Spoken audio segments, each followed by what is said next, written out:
It's showtime, folks. Welcome to Pimpy's Investment Chat, where we keep investment talk simple. And here's your host, Pimpy. What is going on out there, peeps? Oh yeah, it's showtime. I spoke about this in videos earlier, actually several times. We heard the threat that the feds are going to raise interest rates. And what I said was going to happen, I just laughed. I said, yeah, go ahead, I dare you. As soon as you raise interest rates, you're going to see a huge drop in the stock market. Yes, gold and silver and cryptos are going to go along for the ride when it first goes down. But then you're going to see the survival of the fittest. This usually happens.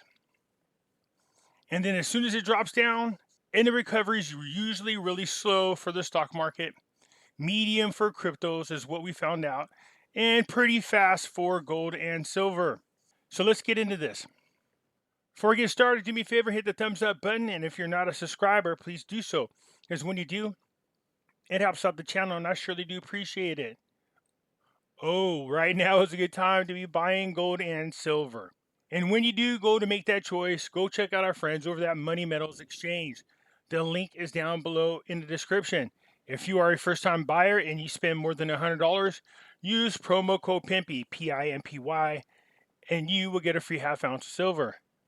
Oh yeah, when the stock market woke up this morning, did anybody anticipate this? Pimpy did. Yeah, kind of did. Remember I said as soon as they raise that interest rate, you're going to see the stock market drop.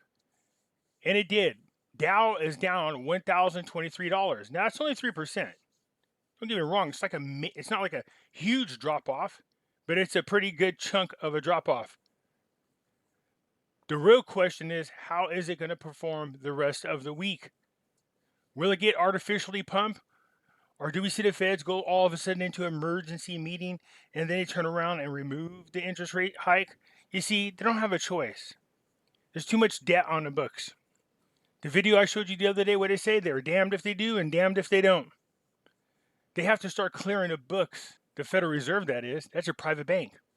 About 1.5 years, 2 years ago, I told you, with the way things were going, it appeared to me they were going to stack the books of the feds and screw them over by leaving them with all the debt.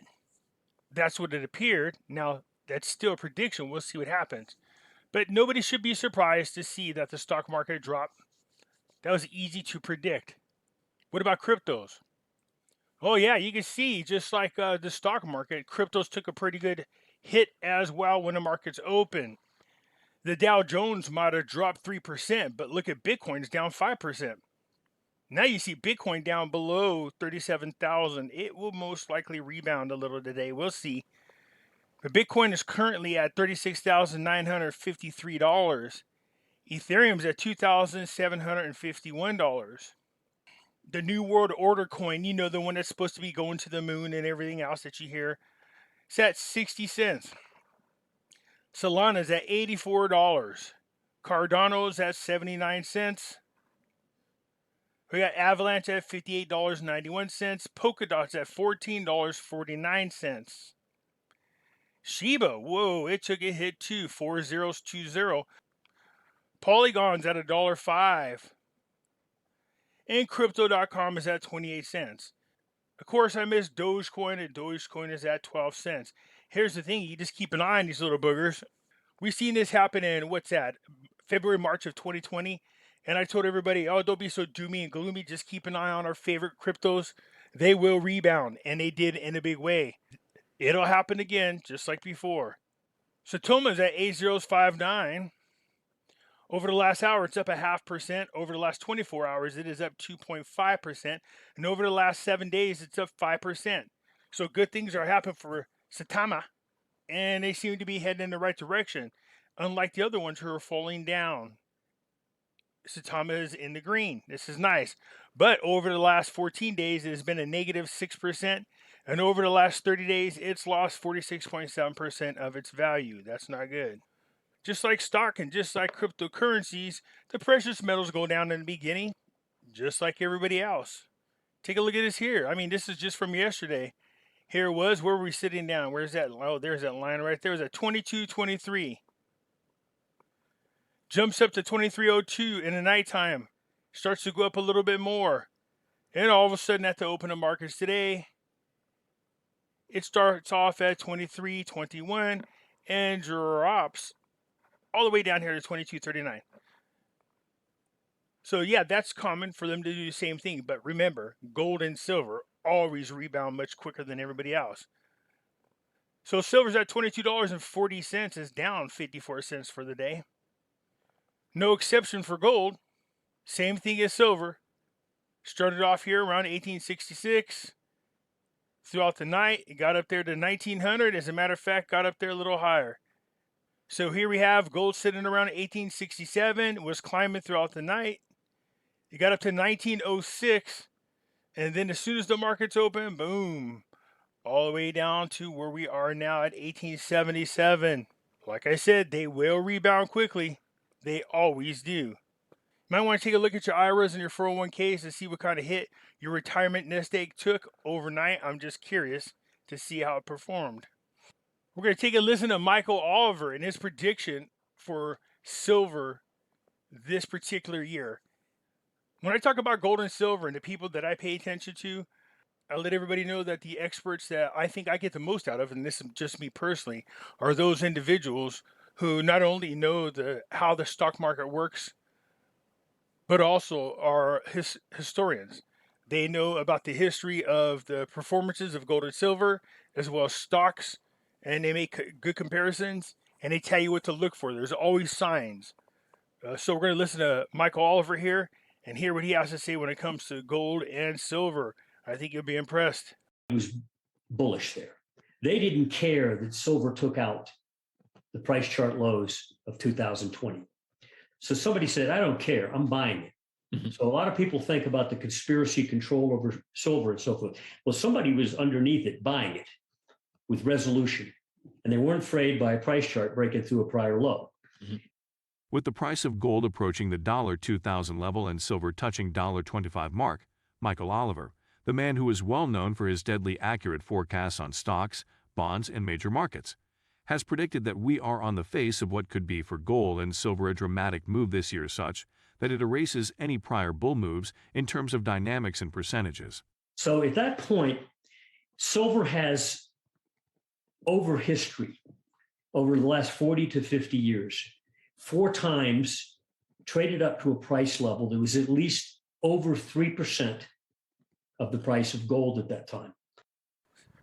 Don't misunderstand what he's saying, because when I first heard this, I misunderstood. That doesn't mean you will, but I'm just saying, just in case.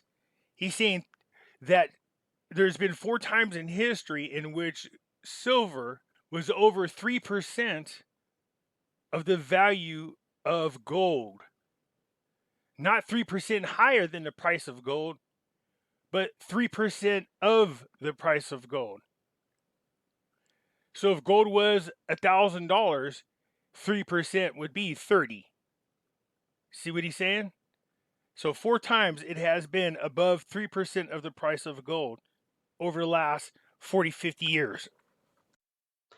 One time it traded up to 4.5% of the price of gold, and there was another time it traded to 6.5%. But there are at least 4 times in 40 plus years where silver's been at a price level of more than 3% of the price of gold. Well, right now silver's at about 1.3% of the price of gold. If gold didn't go anywhere and silver went up to 3% of the price of gold, now it'd be $60. If gold goes up to about $8,000, by the way, why that number? 3 times before in the last 40 to 50 years, gold has had a bull market trend that's gone from a bear low to a bull high. It's constituted a 7 to 8-fold move in the price of gold. Mm-hmm. Our low is above 1,000. Multiply that times 8, it says 8,000. That would just be another one of these routine 7 to 8-fold moves in gold. Mm-hmm. We think it'll be more than that. We're not in a routine world anymore. But if gold ever went to 8,000 in the next phase of this bull trend, silver would be at $240 an ounce if it were merely at 3% again. Mm-hmm.